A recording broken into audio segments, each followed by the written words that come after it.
जो नज़ारा हमने राष्ट्रपति भवन में देखा, उसे शब्दों में बयां करना मुश्किल है। आइए आपको भी दिखाते हैं।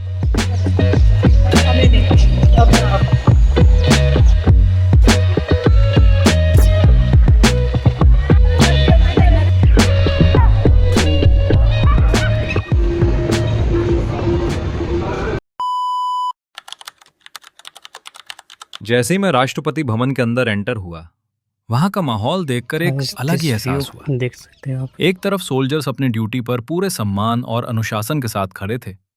मैं धीरे धीरे सीढ़ियों की तरफ बढ़ा। सीढ़ियां चढ़ते हुए सामने जयपुर कॉलम दिखाई दिया। उसकी ऊंचाई और भव्यता ने मेरा ध्यान अपनी ओर खींच लिया। और फिर उसकी पीछे नजर पड़ी राष्ट्रपति भवन की शानदार इमारत पर। उस पल सच में दिल खुश हो गया। तस्वीरों में बहुत बार देखा था, लेकिन सामने देखकर जो महसूस हुआ वो शब्दों में बताना मुश्किल है। थोड़ी देर बाद हम अपनी सीट पर जाकर बैठ गए। तभी बैंड की मधुर धुनें गूंजने लगीं और परेड की शुरुआत हो गई। पूरा माहौल देशभक्ति और गौरव से भर गया। हर कदम, हर धुन और हर पल एक नई याद बन रहा था। मैं बस उस नज़ारे को अपने अंदर महसूस कर रहा था और सोच रहा था कि कुछ जगहें सिर्फ देखने के लिए नहीं होती, उन्हें महसूस करने के लिए भी होती हैं। और राष्ट्रपति भवन का ये अनुभव उन्हीं खास यादों में से एक बन गया।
अब यहाँ से निकलते हैं, बहुत दूर हो गया, परेड हो चुकी है। आप देख सकते हैं यहाँ का माहौल।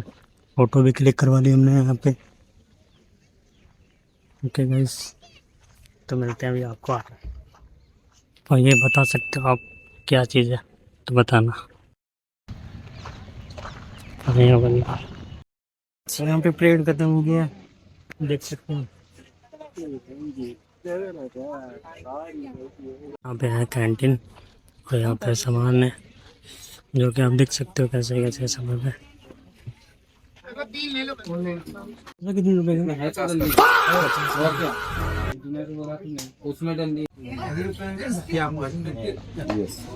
गाइस, यहाँ से अब निकलते हैं फटाफट।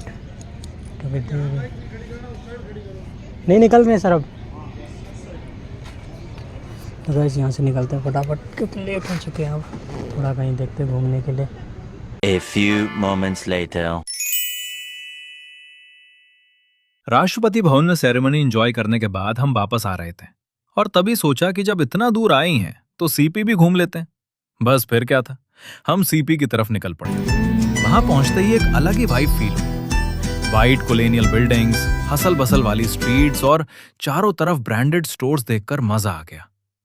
मैं आराम से वॉक कर रहा था, डिफरेंट ब्रांड्स और ब्यूटीफुल स्टोर फ्रंट्स को एक्सप्लोर करते हुए। हर कॉर्नर पर कुछ न कुछ इंटरेस्टिंग था। कैफेज की खुशबू, लोगों की एनर्जी और सीपी का वाइब्रेंट एटमॉस्फेयर पूरे मूड को और भी बेटर बना रहा था। ऑनेस्टली, राष्ट्रपति भवन की रॉयल एलिगेंस और सीपी की लाइवली वाइब्स ने इस डे को और भी मेमोरेबल बना दिया। कभी-कभी बिना प्लानिंग के की गई आउटिंग्स ही सबसे बेस्ट मेमोरीज दे जाती हैं। A few moments later. भाई, मैं तो बस जंतर मंतर की वीडियो शूट करने गया था, लेकिन वहां पहुंचते ही मेरा कैमरा बंद करवा दिया गया। आखिर ऐसा क्या हुआ? चलो बताते हैं। आज मैं घूम रहा था सीपी में। थोड़ा सीपी एक्सप्लोर किया, कॉफी पी, लोगों की भीड़ और वहां का वाइब एंजॉय किया। फिर सोचा कि जब इतना पास आ ही गया हूं, तो क्यों ना जंतर मंतर भी घूम लिया जाए। मैं आराम से जंतर मंतर की तरफ निकल पड़ा। रास्ते में सोच रहा था कि वहां जाकर कुछ बढ़िया शॉट्स लूंगा और आपको भी उसकी हिस्ट्री और खास चीजें दिखाऊंगा। जैसे ही मैं जंतर मंतर के अंदर पहुंचा, मैंने कैमरा निकाला और रिकॉर्डिंग शुरू कर दी। अभी मुश्किल से कुछ शॉट्स ही लिए थे कि अचानक एक स्टाफ मेंबर मेरे पास आया और बोला, सर 1 मिनट, यहाँ recording. A few moments later. दिलेवरू चेस बंगला साहिब पहुंचते ही वहां का पीसफुल एटमॉस्फेयर देखकर पूरा मूड फ्रेश हो गया। मैं सरोवर के पास वॉक करता रहा, कुछ सिनेमैटिक शॉट्स लिए और प्लेस को प्रॉपरली एक्सप्लोर किया। सब कुछ परफेक्ट चल रहा था, लेकिन तभी मैंने फोन चेक किया और पता चला कि बैटरी काफी लो हो चुकी है। जंतर मंतर से लेकर बंगला साहिब तक लगातार रिकॉर्डिंग करने की वजह से फोन ऑलमोस्ट डिस्चार्ज होने वाला था। अब एक साइड पर बंगला साहिब की ब्यूटीफुल वाइब्स थी और दूसरी साइड टेंशन थी कि फोन कहीं रास्ते में स्विच ऑफ ना हो जाए।